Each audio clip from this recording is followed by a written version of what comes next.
할렐루야.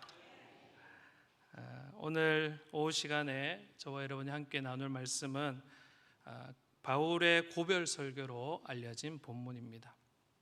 이 본문을 선택한 이유는 모두 다 아시다시피 오늘 제가 드리는 이 설교가 동부교회에서 드리는 마지막 설교이기 때문입니다. 이런 날이 오게 될 줄을 알았지만 오늘일 줄은 몰랐어요. 그래서 우리가 만나는 것은 순서대로 만나게 됩니다. 이 세상에 오는 것도 다 순서대로 오고요. 근데 떠나고 헤어지는 것은 언제 떠나고 헤어질지 모르는 것입니다. 그래서 오늘 우리가 만날 때 그 만남을 귀하게 여기고 최선을 다해야 되는 것입니다. 우리 옆에 분하고 인사 한번 나누실까요? 만나서 참 반갑습니다. 네. 오늘 인사하신 것처럼 우리가 만날 때마다 주님의 사랑으로 늘 잘 섬긴다면 우리 동부교회가 부흥할 줄로 믿습니다. 모든 유언에는 힘이 있습니다. 얼마만큼 힘이 있느냐 하면 그 말을 듣지 않기로 소문이 난 청개구리도 엄마의 유언을 그대로 실행에 옮길 만큼 유언은 힘이 있습니다. 그래서 지금도 비만 오면 그지요, 이 청개구리가 엄마 무덤 떠내려갈까 봐 개골개골 울고 있는 것입니다. 그래서 사도 바울이 남긴 여러 말씀들이 있지만 오늘 에베소 장로들에게 남긴 이 고별 설교가 저는 특별히 더욱더 힘이 있다고 생각합니다. 왜냐하면 바울이 이제 로마로 압송되어 가기 전에 에베소 장로들에게 마지막으로 남긴 말씀이기 때문입니다. 사도 바울에게 이 에베소 교회는 좀 특별한 교회였던 것 같습니다. 바울이 에베소를 처음 방문했던 것은 2차 전도 여행 때 방문했는데, 제가 봤을 때는 본격적으로 그곳에서 사역을 하기 위해서 방문했다기보다도 2차 전도 여행 고린도 지역을 사역하고 난 다음에 예루살렘으로 돌아가는 길에 한번 들려본 것 같아요. 이곳이 어떤 곳인지. 근데 거기서 좀 특별한 인상이 있었던 것 같습니다. 그래서 돌아가면서 브리스길라와 아굴라라는 사람 두 사람을 남겨두었고, 나중에 3차 전도 여행 때 다시 이 에베소로 와서 약 3년간이나 되는 시간을 함께 있으면서 사역을 하게 됩니다. 3년의 시간은 바울의 전도했던 그 기간으로 봤을 때 결코 적지 않은 시간이었습니다. 나중에 이 에베소 교회는 아시아의 중심이 되는 교회가 됩니다. 여러분 요한계시록에 보면 주님께서 소아시아에 있는 7교회에게 편지하는 장면이 나오지요. 그 중에 제일 첫 번째 나오는 교회가 이 에베소 교회인 것입니다. 그만큼 에베소에서 바울의 사역은 성공적이었고, 또 에베소 교회도 이 바울의 지도를 따라서 아주 훌륭하게 성장한 교회였던 것입니다. 그래서 바울에게도 또 에베소 교인들에게도 장로들에게도 아마 서로 특별한 그런 인상이 있었던 관계였던 것으로 생각이 됩니다. 사도 바울에게 특별한 에베소 교회가 특별한 교회였던 것처럼 저에게도 또 제 아내에게도 또 저희 가족에게도 이 안동 동부교회는 앞으로 영원히 저에게 특별한 교회로 남아 있을 것 같습니다. 저는 아직도 잊혀지지 않는 것이 처음 이 교회에 와서, 우리 교회에 와서 식당에서 식사를 하던 때입니다. 평소에 다른 데 교회에서 보던 밥그릇보다 더 큰 그릇에다가 밥을 가득 담아주셨어요. 고봉밥으로 담아주셨어요. 다른 교회에서 보다 더 큰 국그릇에다가 국을 가득 담아주셨어요. 이걸 어떻게 먹지라고 생각을 하고 있는데 권사님이 속삭이셨습니다. 전도사님요, 드시고 더 드시세요. 그때 생각을 했습니다. 이것이 안동의 정이구나. 우리 교회의 사랑이구나, 이런 생각을 했습니다. 그래서 이 정이 듬뿍 담긴 이 첫 만남처럼 저는 동부교회에서 참 사랑을 많이 받고 이제 떠나게 되는 것 같습니다. 제가 부임하는 이듬해에 2019년에 신대원 졸업을 하였습니다. 우리 사진을 한번 보여주실까요? 네, 첫 번째 사진 보여주시면 되겠는데, 졸업하기 전에 제가 전임 전도사로 부임을 하고 이듬해 2월 달에 신대원 졸업할 때 우리 임 목사님들 계시는데 우리 목사님들 오셔가지고 저희 졸업을 축하해 주셨습니다. 또 지금도 누가 그렇게 저희 목사고시를 위해서 그만큼 기도해 주셨는지 모르겠지만 저는 한 3수 정도 할 생각을 했었는데 목사고시를 한 해 만에 패스를 했습니다. 그래서 동부교회에서 목사 한 수를 받았고요. 한번 넘겨주실까요? 또 이렇게 오셔서 저희 목사 한 수를 축하해 주셨습니다. 또 이 사진에 한 가지 비밀이 숨겨져 있는데, 사진을 가만히 확대해서 보면 천주사 표정이 평소랑 조금 다릅니다. 좀 피곤한 표정인데, 왜냐하면 저 때 혜원이를 배웠을 때예요. 그러니까 이때가 2021년도인데 저희 부부가 이제 기도하기로 21년도에 태어나지 않으면 이제 명원이만 우리가 기르자 이렇게 하고는 2020년 말부터 시작해서 열심히 노력을 하고 있을 텐데, 하나님께서 제 목사 한 수 기념으로 주신 것 같아요. 저희 부부를 그렇게 알고 있는데, 그래서 목사 한 수 받는 요때쯤에 혜원이가 이제 오게 되었습니다. 그래서 사진 한 장 넘겨주시면, 그래서 우리 동부교회에서 혜원이를 그 목사 한 수 받는 해 12월 달에 이렇게 받게 되었습니다. 잊을 수가 없겠지요. 그죠? 저에게는 잊을 수가 없는 교회인 것 같습니다. 또 이뿐만 아니라 제가 동부교회가 전임 사역이 처음입니다. 이제 가게 되는 내단교회로 가게 되지만 내단교회에서 올 때는 교육 전섭밖에 못했어요. 그러니까 사실은 사역이 어떠한 것인지 잘 모를 때였습니다. 모든 것이 이 교회에 와서 전임 사역을 맡고 난 다음부터 모든 것이 새롭고 서툴고 했는데, 이 모든 새로운 일의 길라잡이가 되어주신 분이 누구냐면 우리 담임 목사님입니다. 신방 가서는 어떻게 기도하고 말씀은 어떻게 전해야 되고, 또 성도들을 대할 때는 어떤 말을 해야 되고 어떻게 위로해야 되고, 장례 중일 때 문상은 어떻게 해야 되고, 하여튼 알파요 오메가 모든 것을 저에게 보여주신 것입니다. 그래서 제가 생각할 때는 우리 동부교회 와서 제가 목회의 첫 단추를 참 잘 끼웠다 하는 그런 생각이 듭니다. 그러니 앞으로 제가 어떻게 이 동부교회를 잊을 수가 있을까요? 무슨 일을 하든지 아마 동부교회 생각이 나고 또 우리 목사님 생각이 날 것입니다. 제가 동부교회를 특별하게 생각하는 것처럼 여러분들도 저를 오랫동안 기억해 주시기 바랍니다. 감사합니다. 사도 바울도 에베소 교회를 특별하게 생각했고, 그래서 사도 바울은 이제 전도 여행의 마지막에 에베소 장로들을 불러서 이제 그들에게 당부의 말씀을 주었습니다. 제가 봤을 때 사도 바울은 크게 두 가지를 부탁했던 것 같은데요. 첫 번째는 사명을 잊지 말라는 것입니다. 우리 말씀을 한 번 더 읽어보면 좋겠는데요. 20장 22절에서 24절까지의 말씀입니다. 20장 22절에서 24절의 말씀 우리 다 함께 한번 읽어보겠습니다. 보라, 이제 나는 성령에 매여 예루살렘으로 가는데 거기서 무슨 일을 당할는지 알지 못하노라. 오직 성령이 각 성에서 내게 증언하여 결박과 환난이 나를 기다린다 하시나, 내가 달려갈 길과 주 예수께 받은 사명 곧 하나님의 은혜의 복음을 증언하는 일을 마치려 하면은 나의 생명조차 조금도 귀한 것으로 여기지 아니하노라. 아멘. 사도 바울이 이렇게 이야기를 합니다. 나는 성령에 매여 예루살렘으로 가는데 거기서 무슨 일을 당할는지 알지 못하노라. 사도 바울은 성령의 사람이었습니다. 성령에 이끌려서 마게도니아로 넘어가서 그리스 지역을 선교하였습니다. 그리고 이제는 성령에 매여서 예루살렘으로 가게 될 것이라고 이야기를 합니다. 22절에서 바울은 거기서 무슨 일을 당할는지 정확히 알지는 못한다고 이야기하지만, 제가 생각할 때 바울은 어느 정도 예측을 하고 있는 것 같습니다. 왜냐하면 23절에 보면 바울이 무엇이라고 이야기하는가 하면, 각 성에서 무엇이 기다린다고 하지요? 23절에 결박과 환난이 나를 기다린다 라고 이야기하는 것입니다. 여러분, 성령은 예수 그리스도의 영입니다. 성령은 예수 그리스도를 증언하시는 영인 것입니다.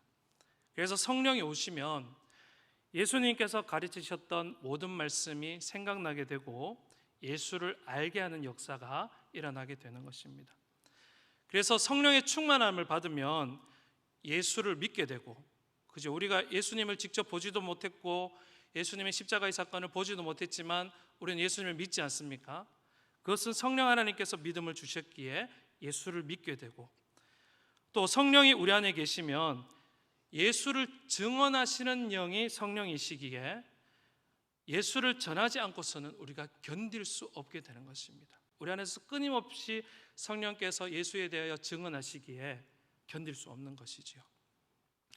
그래서 바울이 죽음을 무릅쓰고 돌에 맞아가면서 죽을 뻔하였지만 고난과 역병 속에서도 예수를 전했던 이유는 성령의 사람이었기 때문입니다. 예수를 증언하시는 성령이 안에 계시니 이 바울이 견딜 수 없어서 증언하였던 것입니다. 그래서 바울은 자신이 예루살렘에 가서도 무슨 일을 할지를 알고 있는 것입니다. 바울이 예루살렘에 가서 무슨 일을 할까요? 예수를 증언하겠지요. 그러면 어떠한 일을 당할까요? 지금까지 있었던 일처럼 고난과 박해를 당하게 되는 것입니다. 그래서 바울이 23절에서 환난이 나를 기다린다라고 이야기하고 있는 것입니다.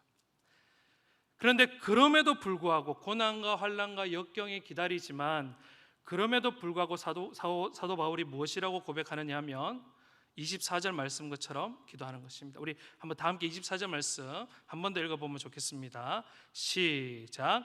내가 달려갈 길과 주 예수께 받은 사명 곧 하나님의 은혜의 복음을 증언하는 일을 마치려 하면은 나의 생명조차 조금도 귀한 것으로 여기지 아니하노라. 아멘. 네. 이 고백이 저와 여러분의 고백 되시기를 축원합니다. 예수를 전하면 또 옥에 갇히고 또 돌에 맞아 죽을 수 있을지라도 바울은 어떻게 한다고 합니까? 내가 달려갈 길을 끝까지 달려가겠다. 주 예수께 받은 사명 곧 하나님의 은혜의 복음을 증언한 일을 다 마치겠다. 그때까지 내 생명을 조금도 귀한 것으로 여기지 않겠다고 바울은 고백하는 것입니다.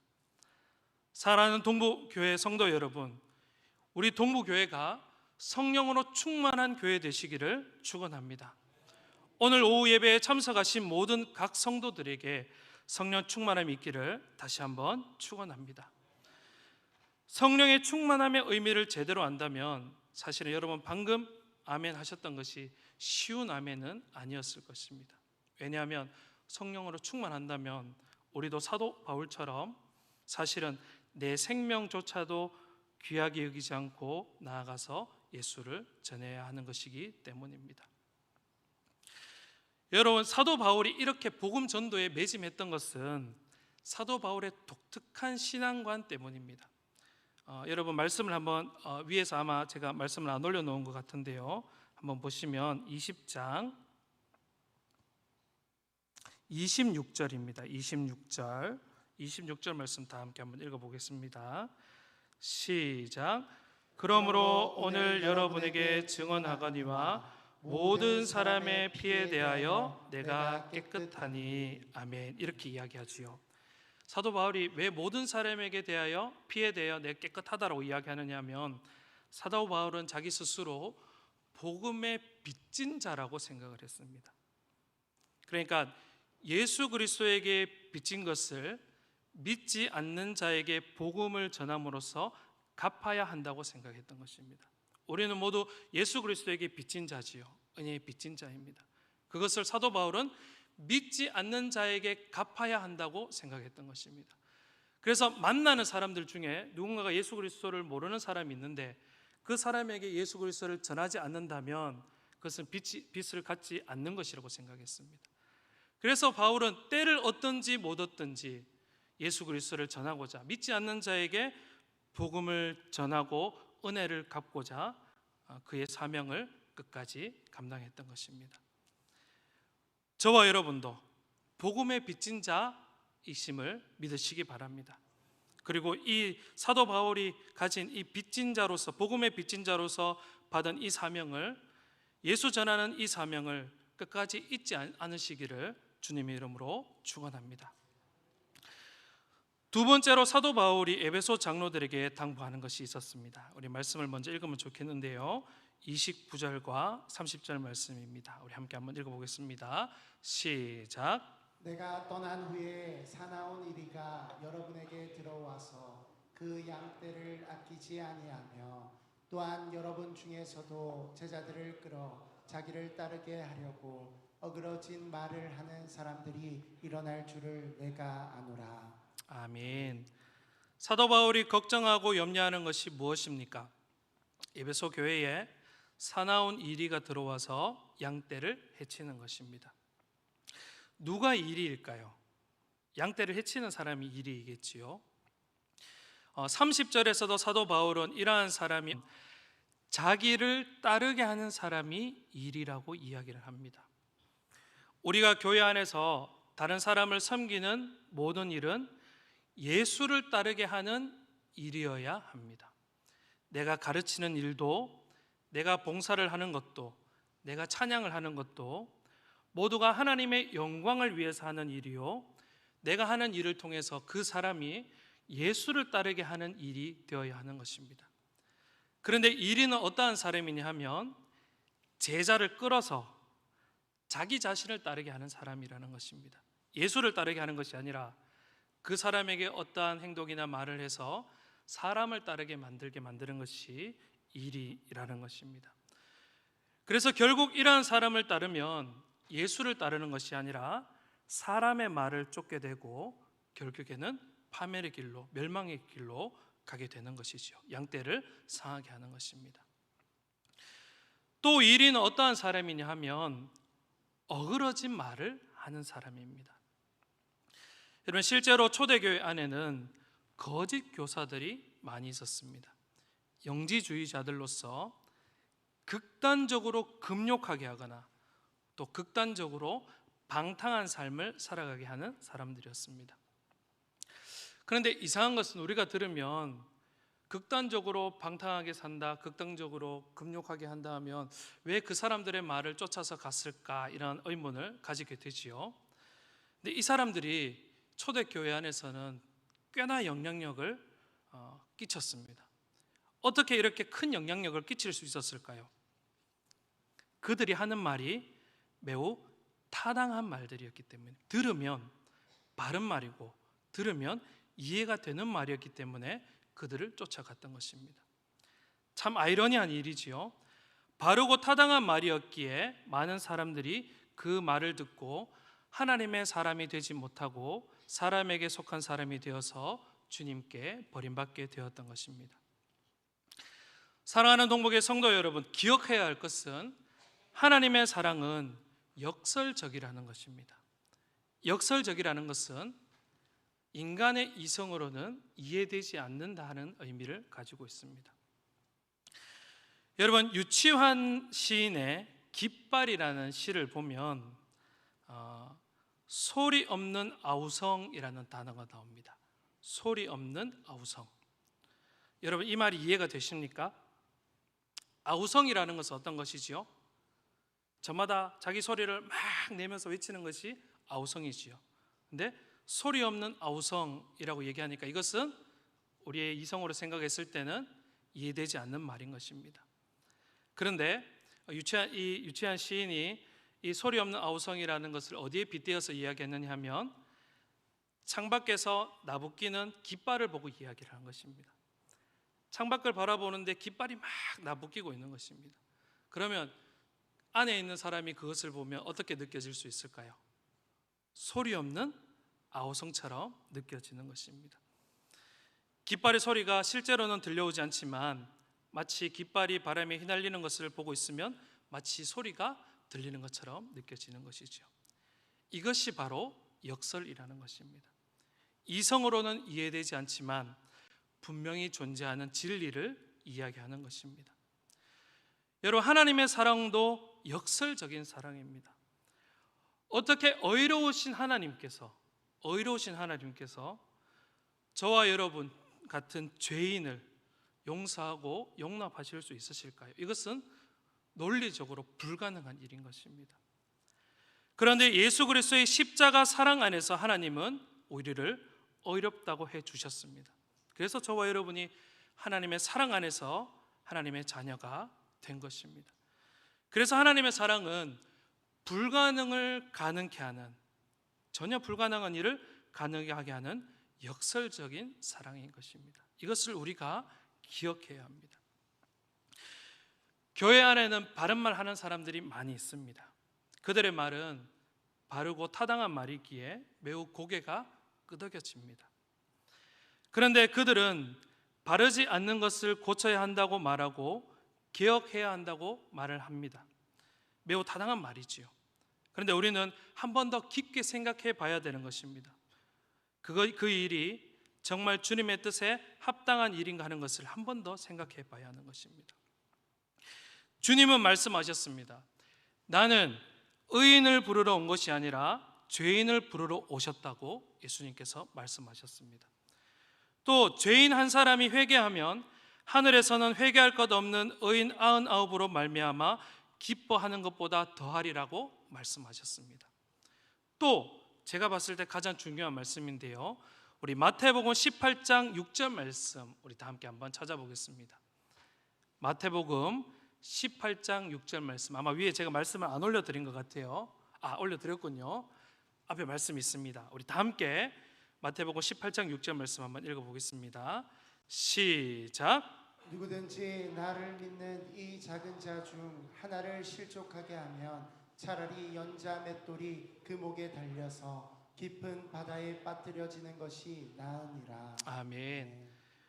여러분, 정말 무시무시한 말씀이지 않습니까? 누구든지 나를 믿는 이 작은 자 중에 하나를 실족하게 하면 차라리 연자 맷돌이 그 목에 달려서 깊은 바다에 빠뜨려지는 것이 나으니라. 주님께서 하신 말씀입니다. 주님의 뜻은 무엇입니까? 작은 자 중에 하나라도 실족하지 않는 것이 주님의 뜻인 것입니다. 그렇다면 우리가 우리 스스로 생각할 때 그릇된 것을 바로잡기 위하여 만약 누군가에게 바른 말을 하거나 타당한 말을 해서 그 사람이 상처를 받고 실족하게 된다면 그것은 주님께서 결코 원하시지 않는 바가 되는 것입니다. 그러므로 우리는 은혜에 은혜를 더해야 될 줄로 믿습니다. 그릇된 것을 쉽게 정죄하는 것은 우리가 해야 될 일이 아닌 것입니다. 서로 사랑으로 덮어주고 은혜로 덮어주는 것이 우리에게 맡겨주신 주님의 사명이 되는 것입니다. 여러분, 손가락이 동상에 걸려서 썩어서 들어가게 되면 어떻게 해야 될까요? 썩어서 들어가면 잘라내어야 합니다. 그죠? 잘라내지 않으면 나중에는 팔을 자르고 거기도 점점점 퍼져나가면 결국에는 생명이 위태로워지기 때문이지요. 그런데 여러분, 만약 그 손가락이 내 손가락이라면 여러분, 그래도 그 손가락을 무 잘라내듯이 댕강하고 잘라내버릴 수 있을까요? 쉽게 잘라내지는 못할 것 같습니다.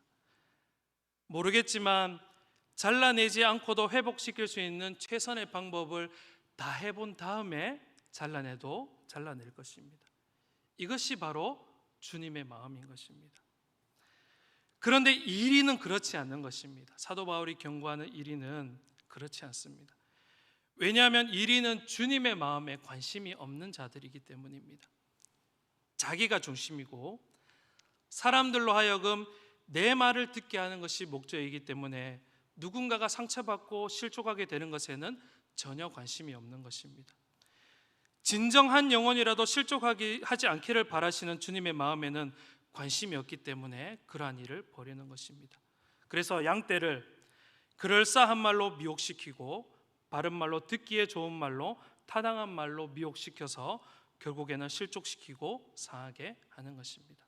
이러한 일을 조심하라고 사도 바울이 경고하고 있는 것입니다. 그러므로 사랑하는 동북의 성도 여러분, 사랑에 사랑을 더하시기를 축원합니다. 은혜에 은혜를 더하시기를 축원합니다.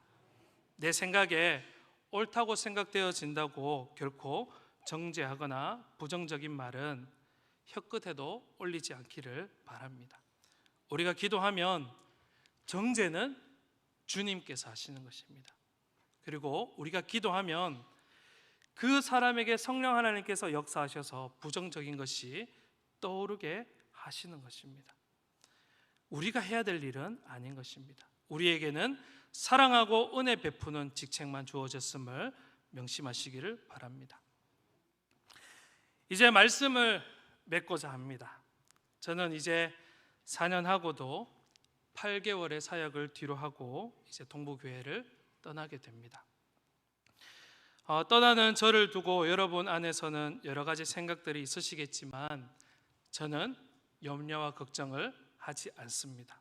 왜냐하면 동부교회에서 사역하게 하신 이가 성령 하나님이신 줄로 믿기 때문입니다. 제가 한 모든 일이 성령님께서 지혜 주시고 능력 주셔서 하신 일임을 믿기 때문에 저는 염려 걱정하지 않습니다. 저와 함께 하셨던 성령 하나님께서 제가 떠난 후에도 여러분들과 반드시 함께 하실 것입니다. 더욱 기도하시고 겸손함으로 주님께 구할 때에 성령 하나님께서 동부교회 위에 함께 하실 줄로 믿습니다. 다 함께 기도드리겠습니다. 사랑이 많으신 아버지 하나님, 오늘 이 시간 사도 바울이 에베소 교회 장로들에게 남겼던 마지막 고별 설교로 함께 말씀을 나누었습니다. 지금까지 우리와 함께해 주신 하나님께서 지금부터 영원까지 함께하여 주실 줄로 믿습니다. 우리에게 맡겨주신 사명 잊지 않게 하여 주시옵시고 우리에게 주신 직책, 은혜를 베푸고 사랑을 베푸는 직책을 끝까지 잊지 않도록 주님 인도하여 주시옵소서. 마지막 주님 앞에 섰을 때 기쁨과 감사함에 다시 만날 그날까지 주님 인도하여 주실 것을 믿사오며 거룩하신 예수님 이름으로 기도드립니다. 아멘.